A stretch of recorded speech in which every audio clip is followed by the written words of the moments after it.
Today on Living It Up on 48 Hours TV, we are joined by MEC of Finance, Economic Development and Tourism, but we're not talking any politics with him. We're going to find out about this adventure junkie who is abseiled, he's been dared to skydive, he's taken up cycling, and seems to be the man who takes up any challenge. He's also quite an entrepreneur and started a kite business in 1991. Alan Winde, welcome to Living It Up. We've done our research. I can see From that. flying kites to cycling. You're quite an interesting man. How does kites go with windy? Yes, how?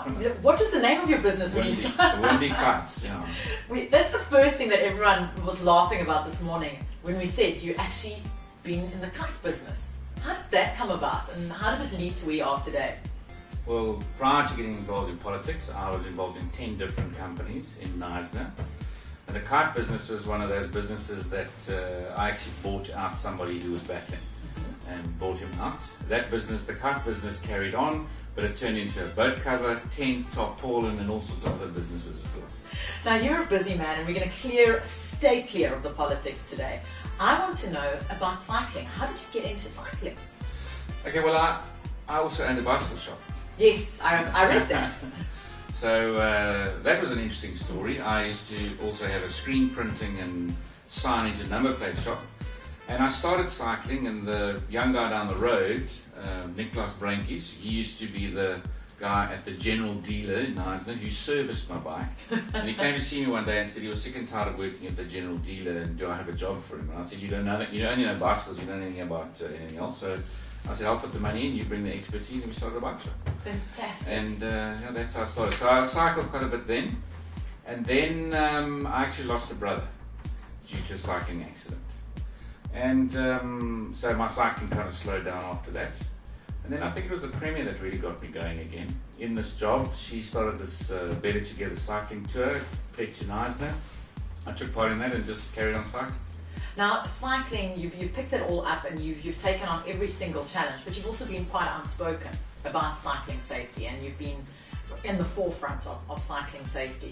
Do you think we're going to see a change in South Africa when it comes to safety and motorists and cyclists sharing the road? We have to make the change, and it's cyclists who have to lead that.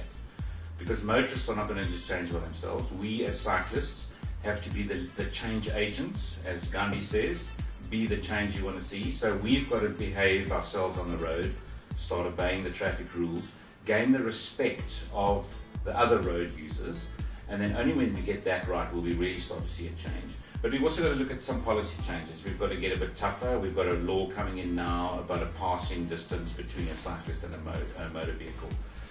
Motorists have got to understand that just nicking you with a mirror when you're on the road can actually chuck you off the bike and can actually be fatal.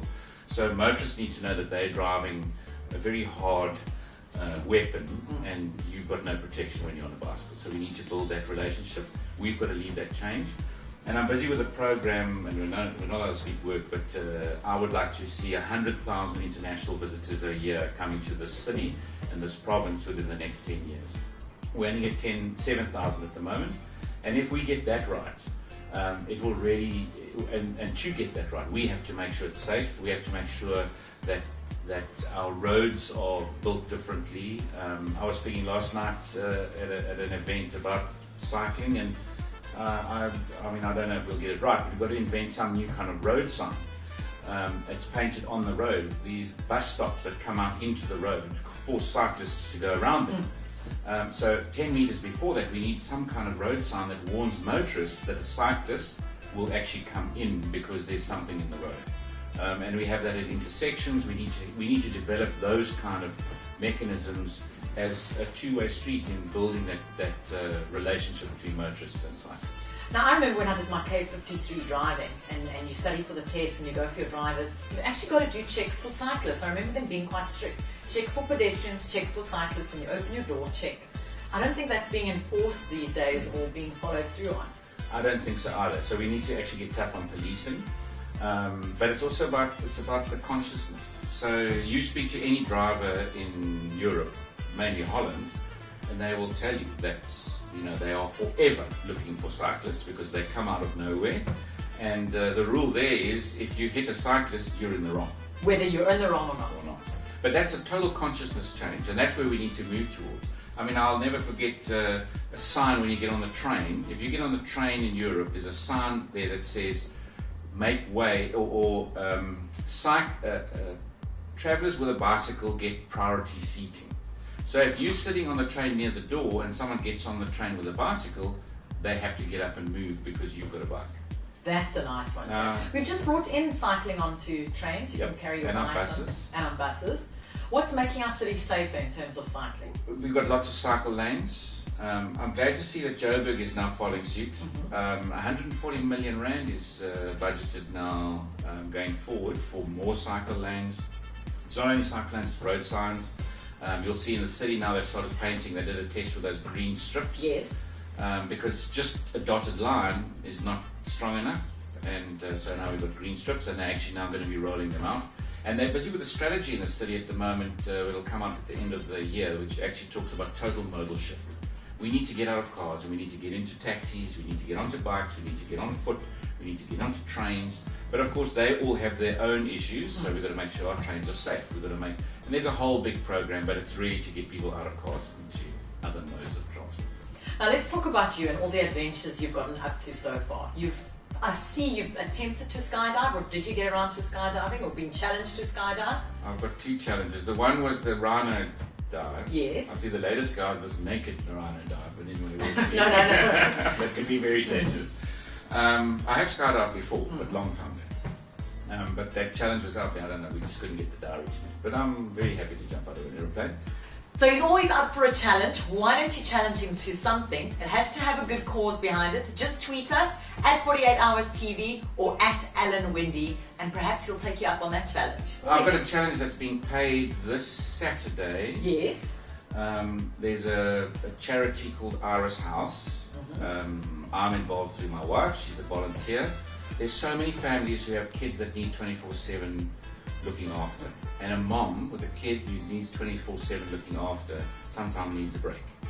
And some of these kids really do. They need to be, you cannot leave them alone. And so what she does is she volunteers with families who can't afford help and gives them and mom an hour or two break.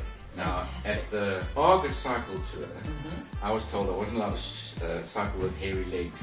And I said, well, that's exactly how I do cycle. And the challenge was somebody offered, a guy called Sven Thiel from Hot Chili. He said he'll give me $5,000 to a charity if I shave my legs. So I had them waxed.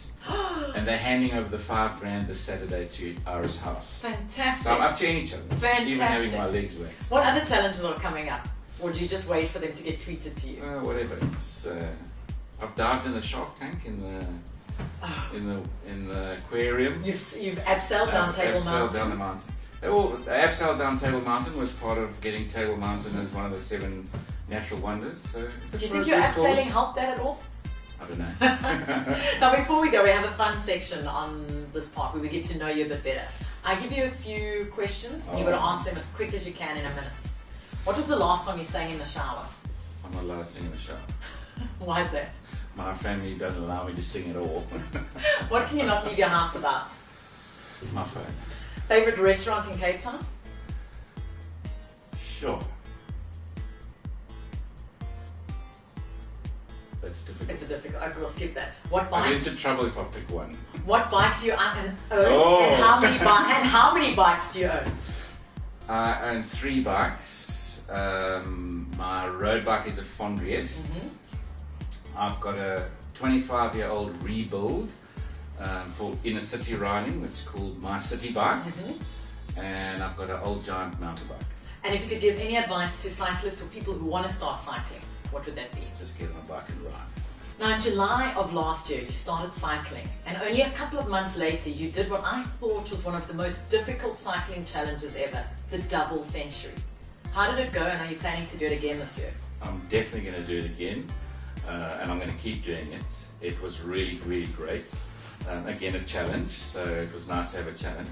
And we had 2 teams entered, riding for cancer, and all 24, 12 in a team, and all 24 made the 200k ride. We had some guys from Railton who were riding with us. The one guy, he was so skinny, And it was bad weather. It was raining and cold. We had to like really hug this guy every time we stopped and warm him up. But he made the whole. We got all 24 across the line, and it took us 9 hours. We're going to do a bit quicker this year, and you're going to be along with us. Do you think so? Yes, absolutely. Okay, high five. I'm going to do it with you. You've got to be. And it's a good cause, and it's a great event out. Well, I look forward to that. Thank you for the challenge. I'll take it up, and I'll do the DC with you. Good, excellent.